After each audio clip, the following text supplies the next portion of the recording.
Focus. Ideate. Innovate. Enable.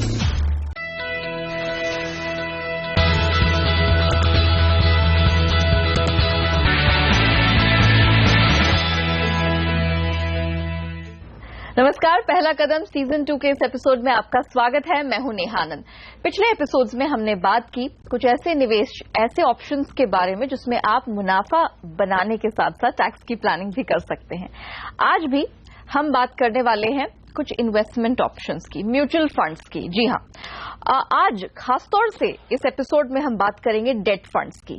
आखिर date funds होते कहां हैं, कहां पैसा लगाते हैं, आपको इससे क्या फायदा होगा, क्या रिस्क फैक्टर है, किन किन चीजों का खास तौर से आपको ध्यान रखना है जब आप डेट फंड्स में पैसा लगाते हैं।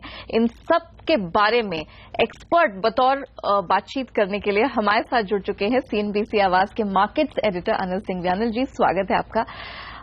डेट फंड्स के बारे में हम चलते फिरते काफी सुनते हैं, लेकिन एग्जैक्टली ये होते कहाँ है, कहाँ पे ये पैसा लगाते हैं?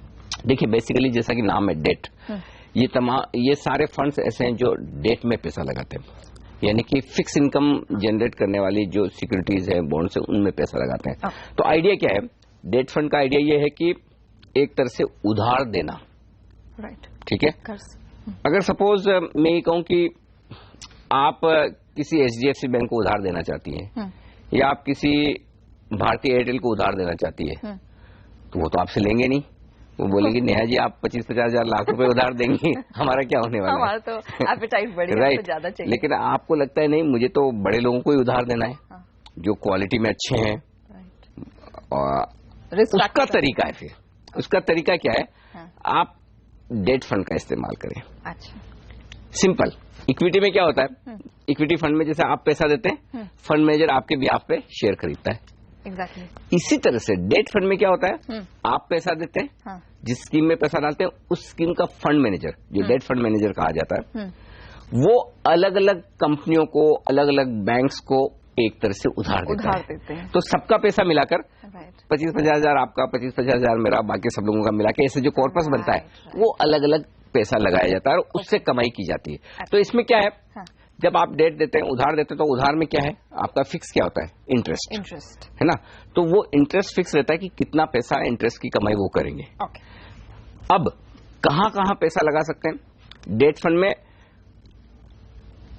एक दिन से लेकर परपेचुअल, उतने लंबे समय तक के लिए पैसा लगाने के लिए ऑप्शंस अवेलेबल होते हैं। एक दिन के लिए कॉल मनी में, कॉल मनी बॉन्ड्स में पैसा लगाया जा सकता है। फिर आइए थोड़े शॉर्ट टर्म के लिए, तो commercial papers, certificate of deposits, ये अलग अलग टर्म है जो 3 महीने, 2 महीने, 6 महीने के लिए आपको पैसा लगाना है, तो वो लगाई जा सकती है। ट्रेजरी बिल्स होते हैं सरकार के, उनमें पैसा लगाया जाता है शॉर्ट टर्म के लिए। गवर्नमेंट सिक्योरिटीज होती है, कई सारी कंपनियां अपनी बॉन्ड्स इश्यू करती है, डिबेंचर्स इश्यू करती है, उनमें पैसा लगाया जाता है।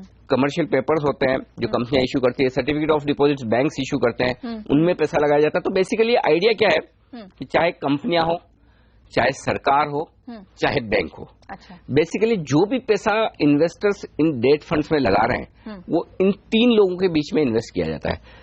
अब हर फंड का अलग अलग मैंडेट होगा कि उन्हें कहाँ लगाना है।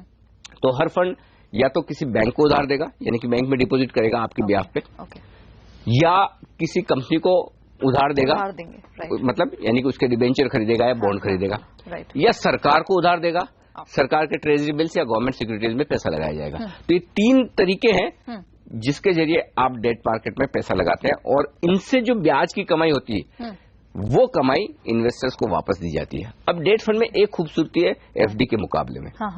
एफडी में क्या होता है? जनरली ब्याज की कमाई होती है, सिंपल। लेकिन डेट फंड में आपके लिए ब्याज की कमाई के साथ साथ प्राइस में भी ऊपर नीचे होता है। कैसे? समझिए आपने 100 रुपए में एक बॉन्ड खरीदा और उस समय इंटरेस्ट रेट चल रही है 9%। ठीक है, आपने किसी XYZ कंपनी जो बढ़िया रेटिंग वाली है, उसको 9% ब्याज पर आपने उसका बॉन्ड खरीदा। अच्छा, अब होता क्या है? ये बॉन्ड ट्रेड होते हैं। अगर समझिए आगे चलते हुए ब्याज दरें बढ़ गई, तो अब हो सकता है 9 की बजाय 10% की ब्याज दरें हो गई, तो इस बॉन्ड का दाम कम हो जाएगा। तो आपको कैपिटल लॉस है, लेकिन आपका 9% ब्याज आता रहेगा। तो फिर आपके पास ऑप्शन क्या है? आप मैच्योरिटी तक होल्ड करें, 100 के बदले में 100 आपको आ जाएंगे, जितने 3 साल का, 5 साल का जो भी बॉन्ड है।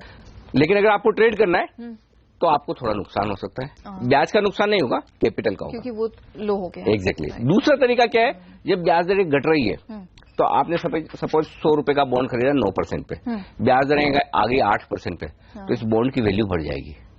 तो ये बॉन्ड की वैल्यू बढ़ेगी। अगर आप इस बॉन्ड को बेचते हैं, आई मीन फंड बेचता है, तो आपके प्रॉफिट होगा, तो कैपिटल एप्रिसिएशन होगा। तो डेट फंड में और फिक्स डिपॉजिट का फर्क समझना जरूरी है, क्योंकि फिक्स डिपॉजिट में क्या है, कोई ट्रेडिंग नहीं होती, नो ट्रेडिंग इन इट, है ना। तो आपने एक टाइम के लिए बुक कर लिया, आपको ब्याज की जितनी कमाई होती रहेगी। लेकिन इसमें जो भी ब्याज दरें ऊपर नीचे होती है, उसके हिसाब से बॉन्ड के, डिबेंचर्स के, गवर्नमेंट सिक्योरिटीज के, ट्री बिल्स के, इनके प्राइसेस ऊपर नीचे होते रहते हैं, हर रोज होते हैं, बिल्कुल ठीक उसी तरह जिस तरह शेयर्स के होते हैं। फर्क इतना कि इनमें आम लोग ट्रेड नहीं करते हैं और बहुत ज्यादा इतने लिक्विड नहीं होते हैं, हर वक्त स्क्रीन पर नहीं दिखते, इसलिए हमें पता नहीं चलता। तो सिंपल समझ लीजिए, आपको इनडायरेक्टली एफडी में, किसी बड़े कॉर्पोरेट में या किसी बैंक में पैसा लगाना है, या सरकार को पैसा उधार देना है और सेफ वाली कमाई करनी है, तो आपके लिए डेट फंड्स है। ग्रेट।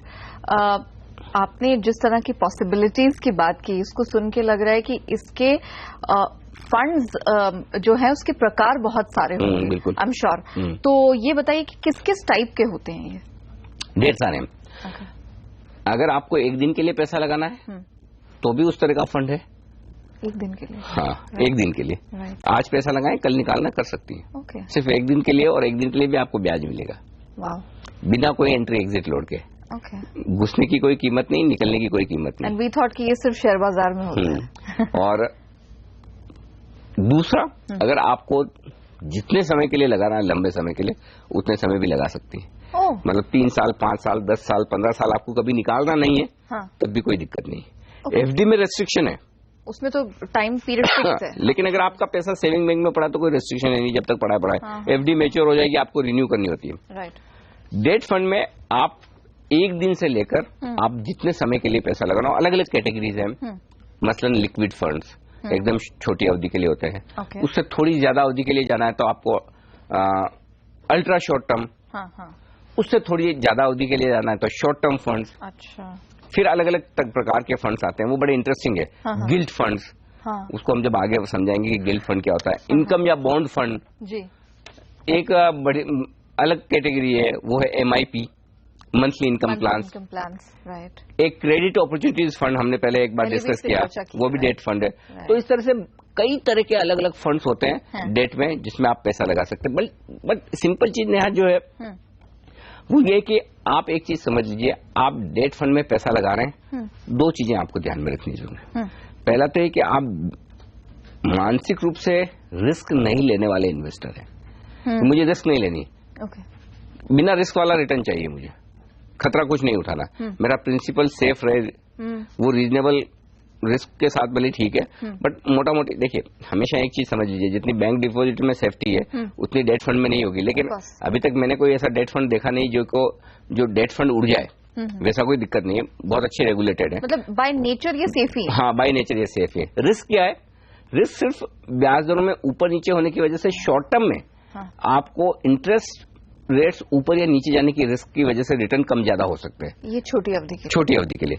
लंबी अवधि में तो वो भी नहीं होगा। लॉन्गर टर्म में आपकी जो इंटरेस्ट रेट की फ्लक्चुएशन है, जो ऊपर नीचे होता है, वो इसमें कवर हो जाता है। शॉर्ट टर्म के लिए थोड़ी दिक्कत हो सकती है इंटरेस्ट रेट की वजह से। दूसरा रिस्क जो होता है डेट फंड में, वो होता है फंड कहां पैसा लगा रहा है। That is very important. है ना। अब कहां पैसा लगा रहा है वो इंपॉर्टेंट है, और उसके हिसाब से रिस्क होती है। अब कहां पैसा लगाने में ऑप्शन क्या है? 3 ऑप्शन है जो हमने बात की। पहला ऑप्शन क्या है? गवर्नमेंट सिक्योरिटीज और ट्रेजरी बिल्स, यानी कि आप भारत सरकार को उधार दे रहे हैं, टेंशन फ्री। भारत सरकार का पैसा कहां डूबने वाला है, और वो डूब जाएगा तो फिर तो क्या बात ही खत्म होगी, कुछ नहीं बचेगा। तो इसलिए वो टेंशन फ्री हो गया। दूसरा पैसा आप कहां लगाते हैं? कंपनीज को, बैंक्स में। बैंक्स के कमर्शियल सीडीज होते हैं, सर्टिफिकेट ऑफ डिपॉजिट्स। अब बैंक्स में भी जनरली आप सरकारी बैंक्स को दे रहे हैं, तब तो कोई ऐसी खास दिक्कत वाली बात नहीं है। प्राइवेट सेक्टर में भी कोई ऐसी कोई दिक्कत वाली बात नहीं, अनलेस की कोई बैंक बहुत ही गया गुजरा हो। लेकिन अभी तक ऐसी सिचुएशन कभी आई नहीं कि बैंक्स के सीडीज में पैसा लगाकर कोई फंड के पैसे डूबे हो। वो भी रिलेटिवली सेफ है।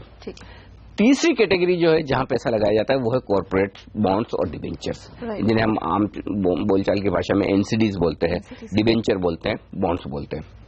यहाँ पर प्लस कमर्शियल पेपर।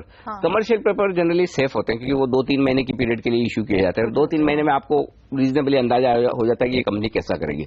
लंबी अवधि में ही रिस्क होती है। तो जब आप लंबी अवधि के डिवेंचर्स खरीद रहे हैं किसी कंपनी के 1, 3, 5 साल के, 10 साल के, कई बार परफ्यूचुअल डिवेंचर भी आते हैं, यानी कि वो मैच्योर ही नहीं होते हैं, चलते रहते हैं। हाँ, तो उसमें क्या है, वहां पर आपको थोड़ी सी रिस्क दिखती है। तो वहां हम इन्वेस्टर को क्या सलाह देते हैं, जब आप किसी फंड के, किसी डेट फंड में पैसा लगा रहे हैं तो आप उसका पोर्टफोलियो देखिए, और पोर्टफोलियो में आपको जो चीज देखनी होती है वो होती है उस पेपर की रेटिंग। तो जनरली हम ये कहते हैं कि इन्वेस्टर्स जो बिल्कुल रिस्क नहीं लेना चाहते उन्हें ट्रिपल ए और ज्यादा से ज्यादा जाए तो AA+ रेटिंग वाले पेपर देखने चाहिए। उससे कम के पेपर पोर्टफोलियो में तो आप पैसा न लगाएं। थोड़ी सी आपको रिटर्न ज्यादा चाहिए तो थोड़ी कम रेटिंग वाले पेपर वाले में जाना पड़ेगा। वो AA या ज्यादा से ज्यादा A+। हम तो ये कहते हैं कि AA से नीचे जाना नहीं चाहिए कायदे से, क्योंकि देखिए अल्टीमेटली आप डेट फंड में पैसा इसलिए लगाते हैं सेफ्टी के लिहाज से। तो वहां पर ½ % रिटर्न इंपॉर्टेंट नहीं है, return of capital is more important then return on capital. Exactly, है ना। तो पैसा आपका प्रिंसिपल वापस आए तो ½ % कम या ज्यादा में आप 99.5% को दाव पे नहीं लगाएंगे। That's very true. है ना। तो इसलिए जब आप डेट फंड में पैसा लगाते हो तो एक चीज ध्यान में रख लीजिए, आपके कमाई कम हो या ज्यादा हो, सेफ्टी फर्स्ट, ये ध्यान में रखना। तो अच्छे पेपर्स में, ऐसे फंड में पैसा लगाइए जो AAA रेटेड, AA+ रेटेड या फिर गवर्नमेंट और बैंक के पेपर में पैसा लगा रहे हैं। तो मूल जो है डेट फंड का वो है सेफ्टी अगर आपके दिमाग में है, अगर वो आपके फाइनेंशियल इन्वेस्टमेंट के रूट में है तो डेट फंड आपके लिए एक बहुत बड़ी अपॉर्चुनिटी हो सकती है। हमने ये समझा कि डेट फंड होते क्या है, किस प्रकार का नेचर होता है, आपको किस प्रकार का ये फायदा दिला सकते हैं। इसकी बहुत सारी कैटेगरीज है, इस पर हम करेंगे विस्तार से चर्चा एक छोटे से ब्रेक के बाद।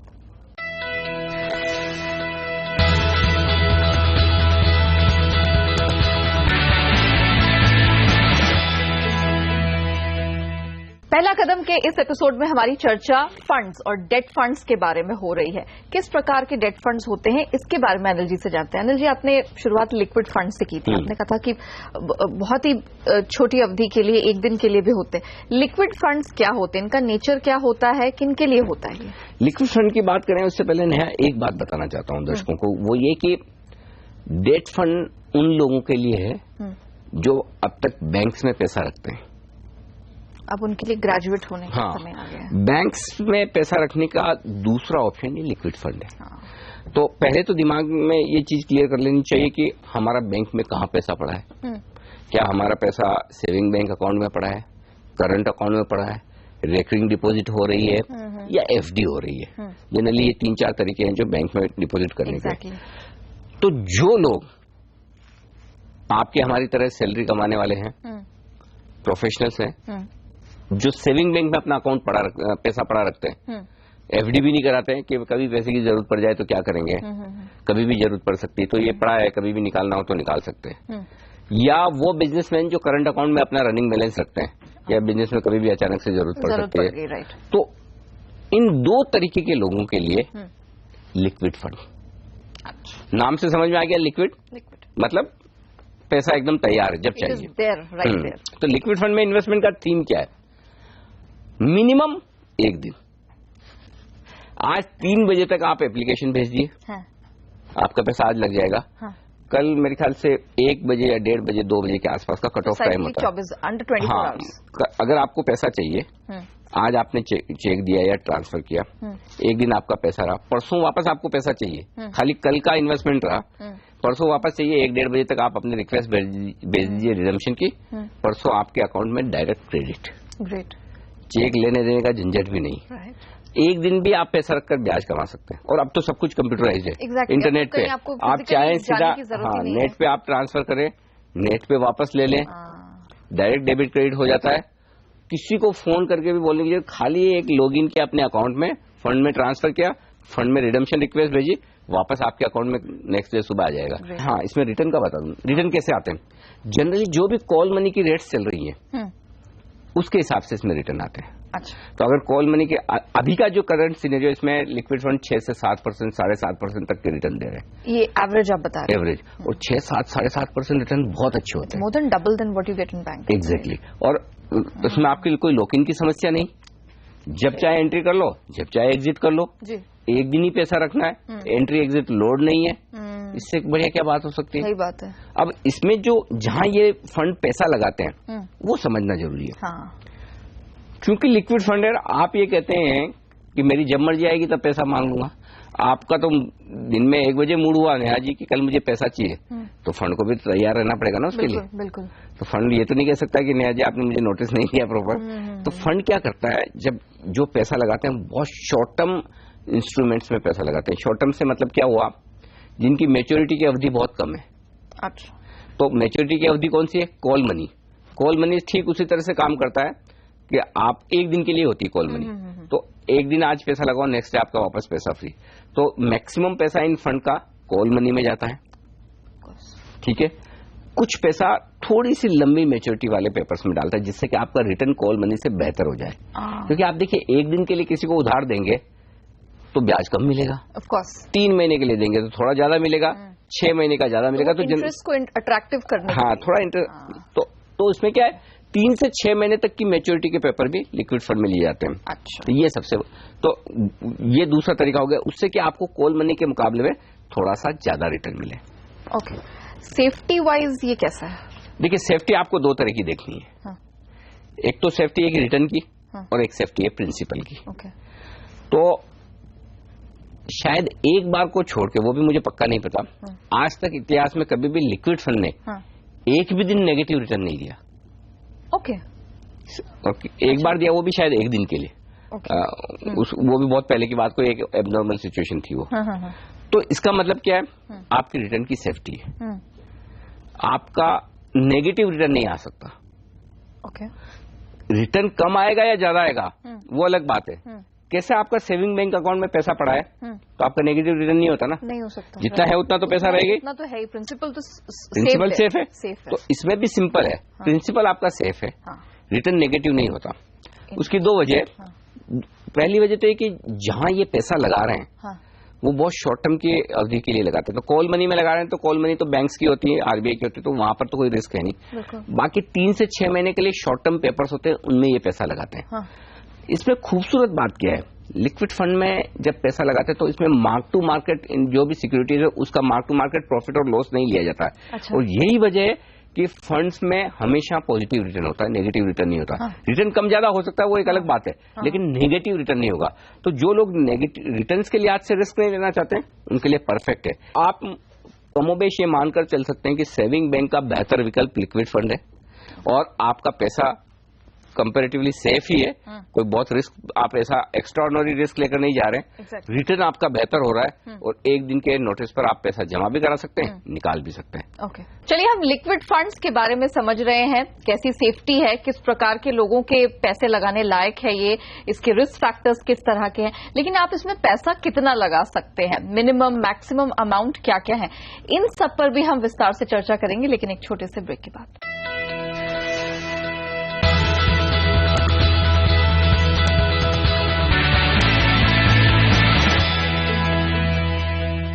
Welcome back. डेट फंड्स की यहाँ पर चर्चा हो रही है, हम लिक्विड फंड्स को समझने की कोशिश कर रहे हैं। इससे जुड़े कुछ और भी सवाल हैं, अनिल जी से समझते हैं क्या है उनके जवाब। अनिल जी, हमने ये तो समझ लिया कि लिक्विड फंड्स होते क्या हैं, किस तरह के रिस्क फैक्टर हैं, कितनी अवधि के लिए पैसा लगता है, लेकिन ये बताइए, अगर मुझे इसमें पैसा लगाना है, मिनिमम और मैक्सिमम कितना पैसा लगा सकते हैं? ओके। तो मिनिमम आपको लगाने 5,000 रुपए मिनिमम। हाँ। कोई भी डेट फंड हो, अच्छा, चाहे लिक्विड हो या कोई भी दूसरा भी फंड आप लें, डेट फंड में मिनिमम 5,000 है, ठीक है। लेकिन लिक्विड फंड में मिनिमम की एक कैटेगरी और है। अगर आप डिविडेंड ऑप्शन में जाते हैं तो मिनिमम आपके लिए 1 लाख रुपए है, वो एक तरह का ऑप्शन। हाँ, वो दूसरा ऑप्शन। तो वो हम ऑप्शन की बात करेंगे तब मैं आपको विस्तार से बताऊंगा। लेकिन अगर आप डिविडेंड ऑप्शन नहीं ले रहे हैं और आप नॉर्मल इन्वेस्टर के तौर पर जाकर पैसा लगाना चाहते हैं, आपके लिए 5,000 रुपए से आप शुरुआत कर सकते हैं। ये तो हो गई मिनिमम। अच्छा। मैक्सिमम आपके पास जितना सब कुछ है सब लगा दीजिए। Oh, there is no limit, there is no upper limit. ठीक है, क्या ऐसा कुछ नहीं है कि मतलब कितना आपकी इच्छा पर है, आपको जितना लगाना है, मैक्सिमम कोई लिमिट नहीं है। अच्छा। लेकिन हाँ, मिनिमम ये जरूर है कि आपको 5,000 रुपए से शुरुआत करनी पड़ेगी। हाँ। तो ये बताइए, आपने वैसे डिविडेंड ऑप्शन तो मेंशन किया था, अलग अलग ऑप्शंस कौन से होते हैं और किस किस के लिए हैं? हाँ, 3 ऑप्शन है। देखिए, जनरली सारे म्यूचुअल फंड्स में, सारी डेट स्कीम्स में और इसमें भी पहला ऑप्शन तो होता है डिविडेंड ऑप्शन, जिसमें आपको डिविडेंड मिलता है। हाँ। ठीक है। लिक्विड फंड की खूबसूरती क्या है? हाँ। हर रोज डिविडेंड डिक्लेयर किया जाता है। ऑफ कोर्स, बिकॉज वो 24 आवर्स के लिए होता है। Daily dividend option. ओके। ठीक है। तो हर रोज आपका डिविडेंड आ रहा है, और अगर आपने डिविडेंड ऑप्शन लिया है हाँ। तो हर रोज आपको डिविडेंड मिल जाएगा। ग्रेट। अब डिविडेंड में भी दो ऑप्शन है आपके पास। Oh. Daily dividend option, daily dividend reinvestment option. मतलब उसी डिविडेंड जो आपको मिल रहा है, आप उसे फिर से अगले दिन उसी फंड में रहने दो, निकालना नहीं है, रहने दो। हाँ। तो इसीलिए जब आप डिविडेंड ऑप्शन में जाते हैं तो आपका लिक्विड फंड में मिनिमम इन्वेस्टमेंट अमाउंट 1 लाख रुपया हो जाता है। तो 5,000 रुपए भी क्या तो डिविडेंड देंगे, है ना? वो पता भी नहीं चलता। 5,000 रुपए दिन का 5-6%, मतलब वो साल का 5-6% जो होता है, दिन में गिनेंगे तो कुछ पैसों में आएगा। Exactly. है ना? तो इसीलिए क्या है कि अगर आप डिविडेंड ऑप्शन में जाना है तो मिनिमम अमाउंट आपका 5,000 के बजाय 1 लाख हो जाता है। Okay. अब आपके पास ऑप्शन क्या है? डेली डिविडेंड में जा सकते हैं, monthly, quarterly, half yearly, yearly, अलग अलग तरह के डिविडेंड ऑप्शन है। आपको कौन सा चाहिए वो आपके ऊपर है, जैसा चाहिए वैसे ऑप्शन अवेलेबल है। लेकिन मिनिमम 1 लाख। हाँ, अमाउंट 1 लाख हो गया। जनरली लिक्विड फंड में लोग डेली डिविडेंड प्रीफर ज्यादा करते हैं, क्योंकि क्या है कि ये शॉर्ट टर्म के लिए ना, आज लिया, कल निकाला, फिर डाल दिया, ये कर दिया। तो जिनको डिविडेंड ऑप्शन लेना है वो डेली डिविडेंड ऑप्शन में जाते हैं। मनी का रिक्वायरमेंट। और दूसरा तरीका ये कि डेली डिविडेंड ऑप्शन को आप री इन्वेस्टमेंट ऑप्शन में डाल दें, तो जितना डिविडेंड बना वो वापस आपका री इन्वेस्टमेंट हो गया। तो पहला ऑप्शन डिविडेंड ऑप्शन हो गया, और डिविडेंड में भी 2 अलग अलग कैटेगरीज। हाँ, dividend option plus dividend reinvestment option. ठीक है, क्लियर। वो मैं आगे जब टैक्स स्ट्रक्चर आपको बताऊंगा ना, तब आपको समझ में आएगा कौन सा किसके लिए फायदेमंद। परफेक्ट। दूसरा ऑप्शन है growth option. Growth option, okay. ठीक है। वैसे देखा जाए तो इसे काफी लोग 3 ऑप्शन भी बोलते हैं। ग्रोथ ऑप्शन एक हो गया, डिविडेंड ऑप्शन एक हो गया, तीसरा डिविडेंड री इन्वेस्टमेंट ऑप्शन हो गया। तो आप चाहे जैसे उसको पढ़ लें। तो 2 ऑप्शन एक तरह से हो गए। आपने डिविडेंड ऑप्शन कर लिया, डिविडेंड री इन्वेस्टमेंट ऑप्शन कर लिया, और तीसरा ऑप्शन आपके लिए कि मुझे ये रोज रोज का इतना छोटा मोटा डिविडेंड लेने में इंटरेस्ट ही नहीं है। अच्छा। ग्रोथ ऑप्शन में डालेंगे तो जितने दिन पैसा रखा उसका जितना रिटर्न बना, वो रिटर्न जुड़ के एक साथ जब आप निकालेंगे तो आपको पैसा मिल जाएगा। ओके, जब मेरी फाइनल एग्जिट हो तब। हाँ, इक्विटी म्यूचुअल फंड में कैसे करते हैं हम कि भाई आपने जो भी पैसा डाला, जब आप मैच्योर करें, अगर आपने डिविडेंड ऑप्शन नहीं लिया, इन्वेस्टमेंट ऑप्शन लिया है, ग्रोथ ऑप्शन लिया है, तो जितनी भी आपकी अप्रिसिएशन हुई, जितना भी एनएवी बढ़ा है, वो पूरा का पूरा पैसा आप जब आप रिडीम करोगे, जब निकलना चाहते रिडेम्पशन, हाँ, रिडेम्पशन के दौरान दोगे। ठीक है। तो अच्छा, रिडेम्पशन में भी एक चीज नया इसमें जो ध्यान रखने वाली बात है, 2 हैं चीजें। रिडेम्पशन आप 2 तरीके से दे सकते हैं। अच्छा। क्योंकि चूंकि फंड है तो हर फंड की एनएवी होती है, नेट एसेट वैल्यू। एग्जैक्टली। यानी कि उस फंड की वैल्यू आज कितनी है, और उसके बेसिस पर आपको यूनिट्स मिलती है। तो आप 2 तरीके से रिडेम्पशन दे सकते हैं। सपोज आपने पैसा लगाया 1 लाख रुपया, ठीक है। अब 1 लाख रुपया आपने जब लगाया तो समझिए 1 लाख रुपए के सामने आपको 8,000 यूनिट्स मिली, ठीक है। अब जब आपने ग्रोथ ऑप्शन लिया तो आपकी यूनिट 8,000 की 8,000 ही रहेंगी। अगर आपने डिविडेंड ऑप्शन लिया तो आपकी यूनिट 8,000 की 8,000 ही रहेंगी। डिविडेंड री इन्वेस्टमेंट ऑप्शन लिया तो आपकी यूनिट बढ़ती रहेंगी, क्योंकि आपका डिविडेंड का पैसा वापस उस दिन की एनएवी पे जा रहा है। तो आपको जब पैसा रिडीम करना है, आपके पास 2 ऑप्शन है। चाहे तो आप अमाउंट के हिसाब से रिडीम कर लें।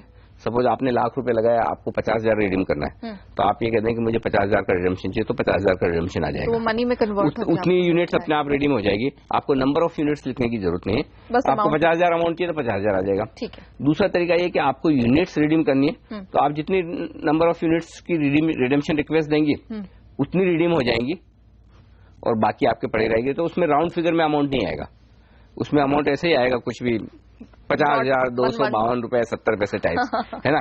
तो जनरली हम ये कहते हैं कि लोगों को ध्यान रखने के लिए आज से ज्यादा बढ़िया क्या है, आपको जितना पैसा चाहिए उतना रिडीम करें। 50,000, 25,000, लाख, 5 लाख, 10 लाख जो भी है। और जब आप पूरा रिडीम कर रहे हो, खत्म कर रहे हो, तब ऑल यूनिट्स लिख लें कि अगर आपको पूरा ही अकाउंट, हाँ, जब आपको पूरा ही सारे निकालना है तो ऑल यूनिट्स लिख लें, तो जितना पैसा होगा सारा का सारा आ जाएगा। ठीक है, ओके। ये तो 2 ऑप्शंस अलग अलग हो गए।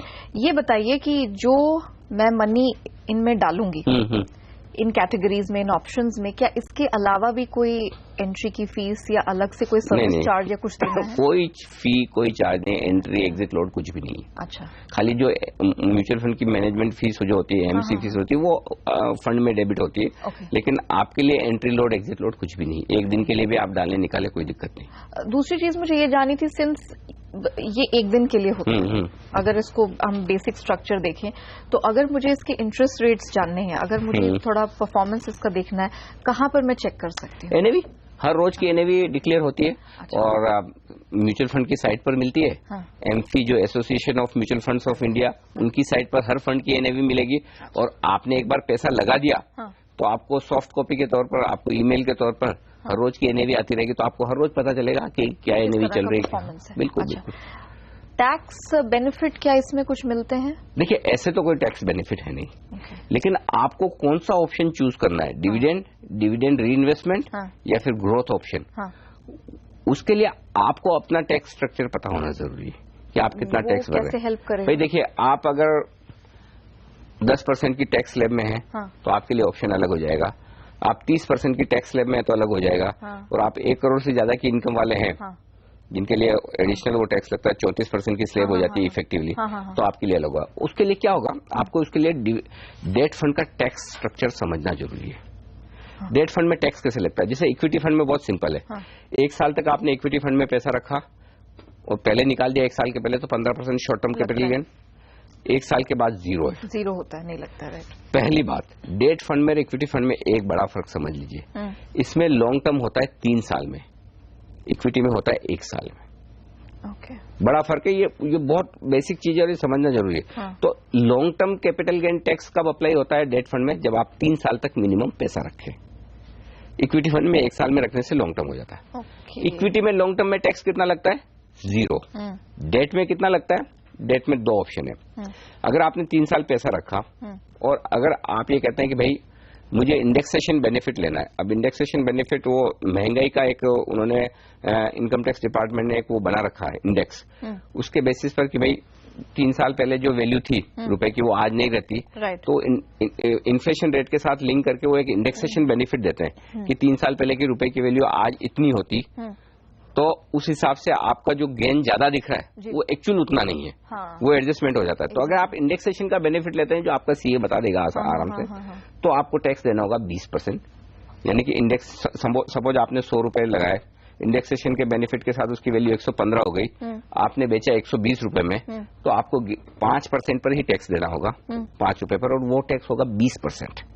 इंडेक्सेशन बेनिफिट के साथ 20% टैक्स लगता है लॉन्ग टर्म डेट फंड में। अच्छा। और अगर आप इंडेक्सेशन बेनिफिट नहीं लेना चाहते हैं तो 10% लगता है स्ट्रेट, जितने रिटर्न्स आए उसमें स्ट्रेट 10%। तो आप कैलकुलेट कर लें, आपके लिए जो फायदे की बात हो उसमें आप ले लें आराम से, कोई दिक्कत नहीं। तो long term capital gain tax ये समझ लीजिए दोनों में अलग अलग है। बिल्कुल। अब शॉर्ट टर्म में आइए, इक्विटी में शॉर्ट टर्म कितना है? 15%। 15%। यहाँ 15% नहीं है। यहाँ पर शॉर्ट टर्म मतलब आपकी जो टैक्स स्लैब है वो आपको टैक्स लगेगा। अगर आप 10% में तो 10% लगेगा, आप 30% में तो 30% लगेगा शॉर्ट टर्म में। तो 3 साल के पहले अगर आप डेट फंड में से पैसा निकालते तो आपको वो पूरा का पूरा आपको टैक्स देना पड़ेगा जो आपकी टैक्स स्लैब है। अब यहाँ इसमें एक खास बात बहुत ध्यान में रखने की है, इक्विटी फंड्स में जो डिविडेंड आता है आपको, डिविडेंड डिस्ट्रीब्यूशन टैक्स उसमें नहीं है। लेकिन डेट फंड में जो डिविडेंड आता है उसमें फंड को पहले डिविडेंड डिस्ट्रीब्यूशन टैक्स काट के सरकार को जमा करना पड़ता है, और उसकी रेट है 25%, प्लस चार्जेस वगैरह मिलो के 28-28.5% के आसपास टैक्स स्लैब पहुंच जाती है। तो अगर आप डिविडेंड ऑप्शन ले रहे हैं और डिविडेंड री इन्वेस्टमेंट ऑप्शन ले रहे हैं, तो एक चीज समझ लीजिए, वो आपके लिए तभी फायदे की बात है जब आप 30 या 34% की स्लैब में आते हो। अगर आपकी इनकम, तो वो आपकी सालाना इनकम हायर स्लैब में जा रही है, तब तो आप थोड़ा सा पैसा डिविडेंड री इन्वेस्टमेंट में बचा रहे हो। अगर उसमें नहीं जा रही है तो आपको कतई डिविडेंड या डिविडेंड री इन्वेस्टमेंट ऑप्शन नहीं लेना चाहिए, क्योंकि देखिए लिक्विड में आप पैसा इसलिए नहीं लगा रहे कि आपको रेगुलर इनकम चाहिए। Exactly. आप पैसा इसलिए लगा रहे हैं कि मेरे पास फालतू पैसा पड़ा है, कभी भी जरूरत पड़ सकती है, 2-4 दिनों के लिए, 10 दिनों के लिए, 15 दिनों के लिए, जब तक जरूरत नहीं पड़ेगी मुझे अच्छा रिटर्न मिले। तो मेरी सलाह ये होगी, अगर आप 30% से नीचे की स्लैब में है तो आपके लिए डिविडेंड री इन्वेस्टमेंट ऑप्शन काम का नहीं है, डिविडेंड ऑप्शन काम का नहीं है। डिविडेंड ऑप्शन सिर्फ 30 और 34% जो 1 करोड़ से ज्यादा की इनकम रखने वाले लोग हैं उनके काम का है। और अब देखिए, दोनों मिलाकर देखिए, अब आपको पता चल गया ना आपको कौन सा ऑप्शन लेना है। राइट। डिविडेंड चाहिए, ग्रोथ चाहिए, या डिविडेंड री इन्वेस्टमेंट चाहिए। ओके, इन जनरल, इससे पहले कि मैं ब्रेक में जाऊं अनिल जी, ये बता दीजिए कि लिक्विड फंड्स, अब having said all of this, suitability के हिसाब से क्विकली बता दीजिए कि किस प्रकार के लोगों को फिर इसमें इन जनरल कंसिडर कर सकते हैं। सबसे ज्यादा लिक्विड फंड सूटेबल है उन लोगों के लिए जो आलसी है। सिंपल। आलसी कैसे? बैंक में पैसे पड़ी नहीं है उनको, पड़े हैं ठीक है, कभी जरूरत पड़ेगी, ऐसे ही रखे हुए हैं। उन लोगों के लिए, जिसमें उस कैटेगरी में मैं और आप भी आते हैं। Exactly. कि हमारे सैलरी आई 1 तारीख 2 तारीख को और हमने छुआ ही नहीं, हाँ जरूरत पड़ेगी, वो पता चला कि मंथ के एंड तक वो पड़ेंगे पैसे। Right. तो उन लोगों के लिए सबसे ज्यादा जरूरी जो अपने सेविंग बैंक अकाउंट में फालतू में पैसे पड़े रखते हैं, Right. उनको तुरंत लिक्विड फंड का फायदा उठाना चाहिए। पहली बात। दूसरी बात, उन बिजनेसमैन के लिए जिनके 1-2 दिनों के लिए शॉर्ट टर्म पैसे करंट अकाउंट में पड़े रहते हैं, कोई ब्याज तो मिलता नहीं है, उनको तुरंत शिफ्ट कर देना चाहिए। 1 दिन के नोटिस पे पैसा आता है तो थोड़ा सा मनी मैनेजमेंट करें। और शुरू में है ना, मैं बताऊं आपको सिंपल, आप थोड़ा ये मुझे करना है, आप पूरा ऑनलाइन करिए हर काम, कुछ मुश्किल नहीं है। मतलब दिन में आप कितनी बार करेंगे? 1 बार पैसा डालेंगे, 1 बार निकालेंगे, मैक्सिमम यही होगा। 2 मिनट का ये काम करने के लिए मुश्किल से 30 और 30 60 सेकंड लगते हैं। 60 सेकंड में आप 1 बार पैसा निकाल भी सकते हैं और जमा भी करा सकते हैं। अब इससे फास्ट क्या हो सकता है मुझे बताएं? इतने में तो आप चेक भी नहीं लिख पाते। तो इतना फास्ट है, तो इसलिए मैं कहता हूं आलसी लोगों के लिए सबसे बेहतरीन फंड लिक्विड फंड है। कम काम करना है, सेफ्टी है, रिटर्न आ रहा है, इससे बढ़िया क्या चीज है। चलिए, अनिल जी ने ऑलरेडी बता दिया कि ये किस कैटेगरी के लिए है, मुझे कहने की जरूरत नहीं है। लेकिन और भी बहुत सारे कैटेगरीज है जो डेट फंड का हिस्सा है। अल्ट्रा शॉर्ट टर्म फंड्स, विस्तार से इसके बारे में चर्चा करेंगे छोटे से ब्रेक के बाद।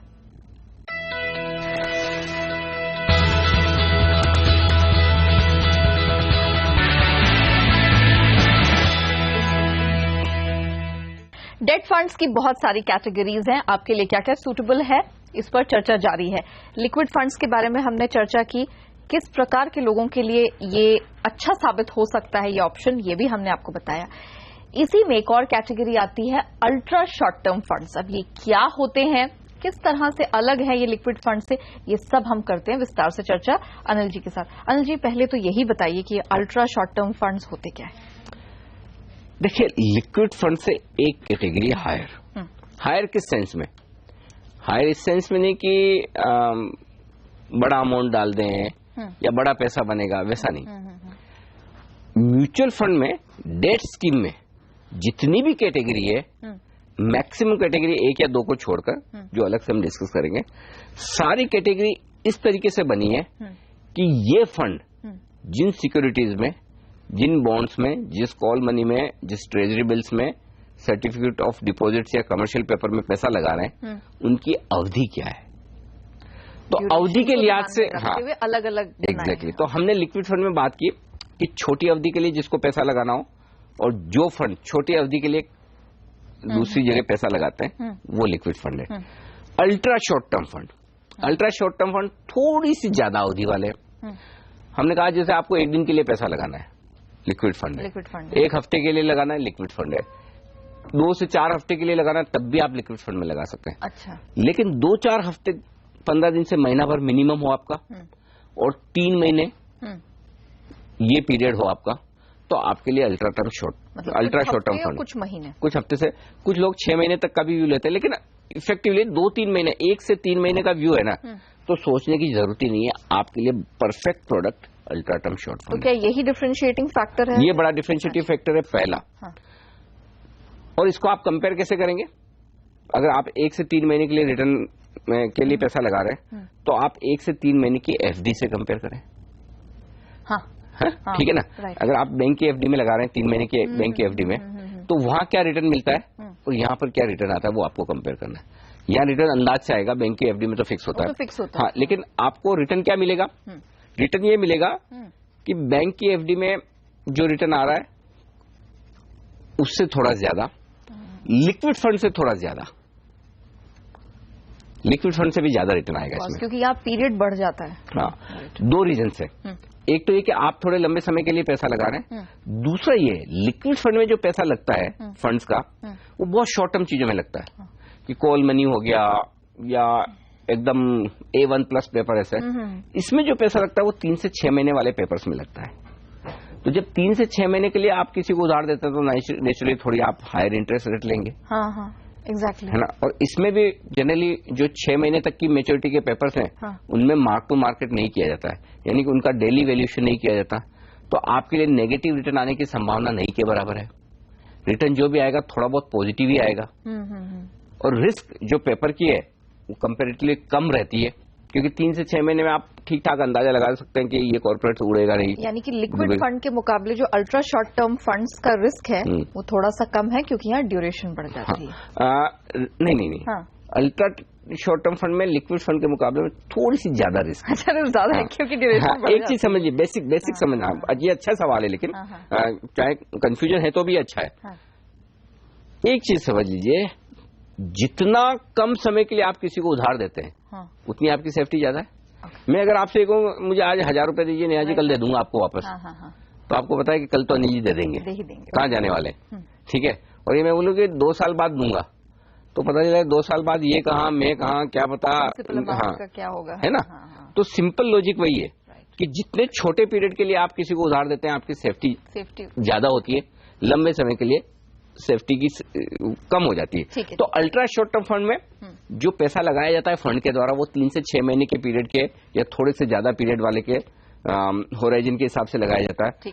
तो उसमें क्या होता है, जब आप ज्यादा पीरियड वाले के लिए लगाते हैं तो आपका रिटर्न बढ़ जाता है, रिस्क के साथ रिटर्न है। ये दोनों साथ साथ चलने वाली चीजें हैं। डेट फंड में सारा एकदम खेल यही है, रिस्क कितनी लेनी है, रिटर्न कितना कमाना है। आपके लिए भी वही है, फंड के लिए भी वही है। तो फंड भी क्या करेगा, आप जितनी लंबी समय के लिए पैसा दोगे उतनी लंबी समय के लिए पैसा किसी लंबे पेपर में लगाएगा और उतना ज्यादा रिटर्न आएगा। जितने छोटे समय के लिए होगा उतना कम रिस्क उतना कम रिटर्न। तो अल्ट्रा शॉर्ट टर्म फंड उन लोगों के लिए है जिन्हें 2-3 महीने तक पैसे की जरूरत नहीं है, 1 से 6 महीने समझ लें मोटा मोटी। उनको पता है, जैसे समझिए कि आपको 3 महीने बाद कोई फॉरेन टूर पे जाना है, ठीक है, आपको पता है, लेकिन वो पैसे को आप क्या करोगे, अब 3 महीने तक खर्चा भी नहीं कर सकते, रखना भी, तो वो 2-3 महीने के लिए पार्क कर दो ताकि थोड़ा ग्रो भी हो जाए, ताकि थोड़ी कमाई होती रहे उस पर। क्योंकि आपको पता है 3 महीने बाद गाड़ी खरीदनी है या कोई भी खर्चा आपको जो पता है 2-3 महीने बाद करना है, तो उसके लिए ultra short term fund best है। ओके, इसमें भी क्या इन्वेस्टमेंट के लिहाज से कोई मिनिमम या मैक्सिमम लिमिट? सेम है, 5,000 रुपए अगर आप शुरुआत करना चाहते हैं, लेकिन डिविडेंड ऑप्शन में जा रहे हैं तो आपको मिनिमम 1 लाख रुपए रखने होंगे। अच्छा, इसमें भी वही? और इसमें भी डिविडेंड के अलग अलग टेन्योर हैं कि आपको किस तरह का डिविडेंड चाहिए, कितने पीरियड में, अलग अलग पीरियड में डिविडेंड डिक्लेयर किए जाते हैं। तो आपको जैसा चाहिए वैसा ऑप्शन आप ले सकते हैं। डिविडेंड ऑप्शन भी है, डिविडेंड रीइन्वेस्टमेंट ऑप्शन भी है और ग्रोथ ऑप्शन भी है। ओके, हाँ। और इसमें टैक्स कैलकुलेशन कैसी होती है? टैक्स कैलकुलेशन तमाम डेट फंड्स में, चाहे वो लिक्विड हो, अल्ट्रा शॉर्ट टर्म हो, एक आध को छोड़कर जो हम आगे बात करेंगे, सारे में सेम है। इनफैक्ट एक आध भी नहीं, सारे के सारे जो फंड हैं वो सब इसी तरीके से टैक्स होते हैं। वही कि आपका शॉर्ट टर्म तो वो होगा जो 3 साल से पहले आप रिडीम कर लेते हैं, तो जाहिर सी बात है कि इनमें अल्ट्रा शॉर्ट टर्म फंड में शॉर्ट टर्म कैपिटल गेन नहीं होता है, क्योंकि आप जनरली 3 साल के लिए तो इसमें डालते नहीं है। तो आपको जो आपकी अपनी टैक्स स्लैब है उसके हिसाब से आपको टैक्स भरना होगा। लॉन्ग टर्म जो कि हमने कहा 3 साल से ज्यादा आप रखते हैं, इंडेक्सेशन का बेनिफिट लेंगे तो 20% टैक्स देना है जो कमाई हो रही है, होगा तो 10%, और इंडेक्सेशन का बेनिफिट नहीं लेते हैं तो 10% टैक्स भरना है लॉन्ग टर्म में। Okay, simple. तो क्विकली अब ये बता दीजिए, लिक्विड फंड तो था आलसी लोगों के लिए, ये आलसी लोगों की कोई कैटेगरी है या अलग ही है? ये आलसी तो नहीं कहूंगा, लेकिन थोड़ी सी प्लानिंग से चलने वाले, लंबी प्लानिंग ना हो लेकिन थोड़ी भी प्लानिंग हो, कि भाई ठीक है हम कम से कम ज्यादा लंबी नहीं तो 3-4-6 महीने की, 2-4 हफ्तों की, 6 हफ्तों की प्लानिंग तो कर सकते हैं। तो उन लोगों को, और ये कहूंगा कि जो लोग 3-6 महीने की एफडी करवाने में ज्यादा विश्वास रखते हैं कि 2-3 महीने के लिए मुझे पता है कि पैसा पड़ा है मेरे पास, तो एफडी के बजाय यहाँ कंसिडर करें, ये फंड बेहतर है। एफडी से आपको बढ़िया रिटर्न देंगे, टैक्स एफिशिएंट भी है। सिर्फ उन लोगों के लिए एफडी बढ़िया हो सकती है जो सालाना 10,000 रुपए से कम का बैंक इंटरेस्ट कमाते हैं, तो उनके लिए टैक्स में रिबेट है ना। exactly. तो वहां तक ठीक है, लेकिन जिनके सालाना 10,000 रुपए से ज्यादा बैंक इंटरेस्ट हो जाता है तो फिर उनको तो एफडी करवा के 3 महीने के लिए कोई फायदा है नहीं। exactly. उनके लिए ultra term short term fund ही बेस्ट है। तो थोड़ी सी प्लानिंग से चलने वाले, और ये प्लानिंग की शुरुआत ऐसी होगी नहीं, आप पहले आप लिक्विड फंड से शुरुआत करेंगे, आपको एक बार टेस्ट लग जाएगा, अरे मतलब आप है ना महीने के एंड में देखेंगे ना अरे इस बार तो मेरे इतने पैसे बन गए ब्याज के, तो वो फिर आपको अच्छा लगता है, फिर वो कॉन्फिडेंस आएगा। हाँ, फिर आप सोचेंगे कि अरे इस बार इतनी कमाई हुई है, क्यों ना 1-2% एक्स्ट्रा कमाई हो, तो फिर मैं लिक्विड फंड में ही क्यों रहूं, मैं अल्ट्रा शॉर्ट टर्म फंड में जाऊं, वहां पे मुझे 1-2% एक्स्ट्रा मिलेंगे, थोड़ा सा दिमाग लगाऊं कि मुझे पैसे की जरूरत कब है। कई बार क्या होता है हम सोचते ही नहीं है कि हमें पैसे कब जरूरत पड़ेगी, पड़े कभी जरूरत पड़ेगी तो अच्छा मैं पूछूं कभी पड़ गई, कब पड़ेगी, क्यों पड़ेगी, तो उसका जवाब नहीं है। पैसे की जरूरत क्यों पड़ेगी, कब पड़ेगी, उसका जवाब नहीं है, लेकिन हम पड़े रखते हैं अपना, कंफर्ट रहता है, कॉन्फिडेंस रहता है कि हाँ जेब में पैसे या बैंक अकाउंट में। एक्चुअली यही प्रॉब्लम है ना Anil ji, lack of knowledge होता है, लैक ऑफ कॉन्फिडेंस होता है। तो यहीं पे तो हम सीएनबीसी आवाज के व्यूअर्स की मदद करते हैं कि ये छोटी छोटी चीजें आपके कॉन्फिडेंस को बढ़ाती हैं, आपके नॉलेज को बढ़ाती हैं, और तब आप पहला कदम जैसे शोज के जरिए अपने इन्वेस्टमेंट की प्लानिंग बहुत वाइज तरीके से कर सकते हैं, और फिर आपको इसका असर भी खुद दिखने लगता है। चलिए, तो पहला कदम सीजन 2 के इस एपिसोड में आज के लिए तो इतना ही, लेकिन अगले हफ्ते हम फिर हाजिर होंगे। फंड्स के बारे में हम चर्चा कर रहे हैं, कुछ और फंड्स के बारे में भी हम विस्तार से चर्चा करेंगे, आपके लिए कौन से फायदेमंद है ये सब हम आपको बताएंगे। और आपको ये भी बता दें कि पिछले सीजन के जितने भी सारे एपिसोड्स हैं वो अब YouTube पर मौजूद हैं, तो अगर आपने कोई एपिसोड मिस कर दिया या दोबारा देखना चाहते हैं तो आप YouTube पे जाकर देख सकते हैं। फिलहाल हमें दीजिए इजाजत, लेकिन आप बने रहिए, देखते रहिए सीएनबीसी आवाज। नमस्कार।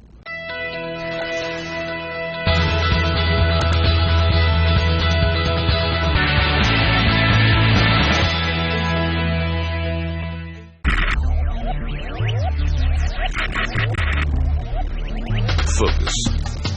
Ideate. Innovate. Enable.